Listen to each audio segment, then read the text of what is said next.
জমির মাঝখানে পড়ে গেল গাছটা, বাড়ির কাজ হাত দিতে গেলি তো এই গাছটা কাটিয়ে ফেলা দিতে হবে না? কি রে এই লোকটা কিডা?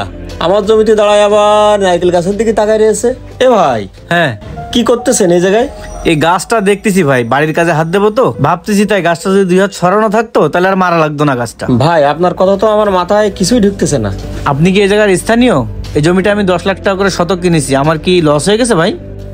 এই জমি 10 লাখ টাকা শতক কার কাছ থেকে নিয়েছেন ভাই আপনি? ওই যে কাজীপাড়ার জুয়েল ভাই আছে না, জুয়েল ভাই, ওনার কাছ থেকে জমিটা নেওয়া। 10 লাখ করে নিয়ে আমার একটু লস হয়ে গেছে, তারপরেও রাস্তা পিঠে জমি তো, এই জন্য ডানি ভাই তাকাই নিয়ে নিছি। আর সচরাচর এরকম জমি পাওয়া যায় না, তাই লস হলেও নিয়ে নিলাম। এই জমির টাকা বায়না দিলাম কালকে সন্ধ্যের সময়, রবিবারের দিন এই জমি আমার রেজিস্ট্রি করে দেওয়ার কথা, আর এই হালার পাহালা এসে কয় জমি ওর। মাথা তো আমার 360 ডিগ্রি অ্যাঙ্গেলে ঘুরতেছে। ভাই এসব কি বলেন? এই জমির জন্য আমি কালকে সন্ধ্যার সময় 5 লাখ টাকা বায়না দিছি। আরে ভাই আপনি কি কন?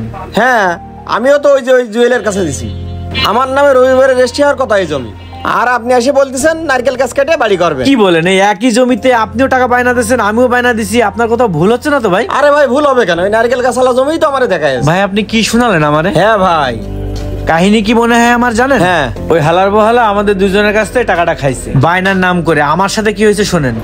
স্যার জমি আপনি মেলা পাবেন, কিন্তু এরকম ফাইন জমি পাবেন না। দেখেন রাস্তাতে কি সুন্দর নিচের দিকে রাস্তাটা নেমে আছে জমির দিকে আপনার। শুধু এই না স্যার, এর পাশের জমিগুলোও কিন্তু সব প্লট আকারে বিক্রি হচ্ছে। আপনি জমি কেনার পরে দেখবেন ধাক ধাক করে এখানকার জমির দাম আরো বেড়ে গেছে। আর এই জমিটা আমার একদম খুব কাছের ছোট ভাই, এই দেখেন সাইনবোর্ড লাগাইছে কিছুদিন আগে, লাগাই আমারে কয়েছে যে বড় ভাই আমার এই জমিটা একটু কম দামের ভিতরে আপনি একটু ভালো একটা ভদ্রলোক দিকে বিক্রি করে দেন। দেখেন জমি কিন্তু বেশি না, মাত্র 5 শতক জমি, বাড়ি করার জন্য খুব ফাইন একটা জমি। ওই সামনের জমিটা? জি ভাই, দেখো দিন আমি কি বোকা, এখানে দান করে রয়েছে আপনার। আসেন আসেন আসেন, এই জমিটা নিলে আপনার আরেকটা সুবিধা হবে, এই জমিটা ফুল স্কয়ার 4 কোণা শেপের একটা জমি। আর আমি মনে মনেও আপনার মতো ভালো একটা কাস্টমারই খুঁজ দিলাম, যার কারণে এত সুন্দর একটা জমি আর কারণ আমি দেখাইনি। তা ভাই জমি কি আপনার পছন্দ হয়েছে?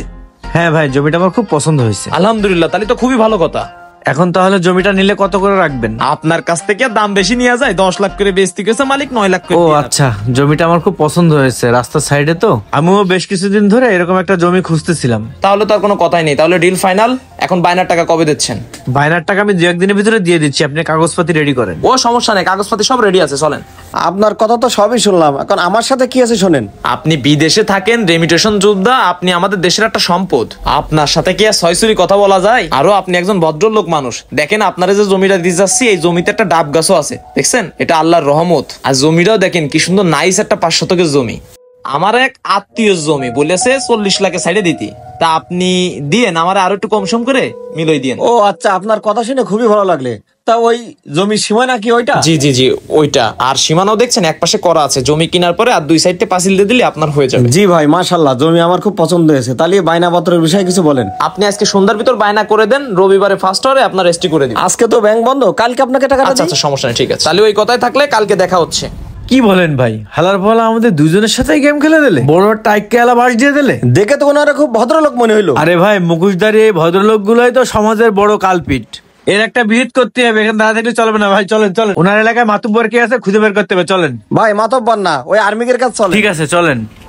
জমি নিয়ে মানুষকে ঠকানোর আগে আমার আপনার ভাবা উচিত, মৃত্যুর পরে আমাদের জন্য মাত্র 3.5 হাত জমি বরাদ্দ থাকে। মনে রাখবেন, হারাম কখনো আরাম দিতে পারে না, সততা কখনো অসৎ পথ দেখায় না।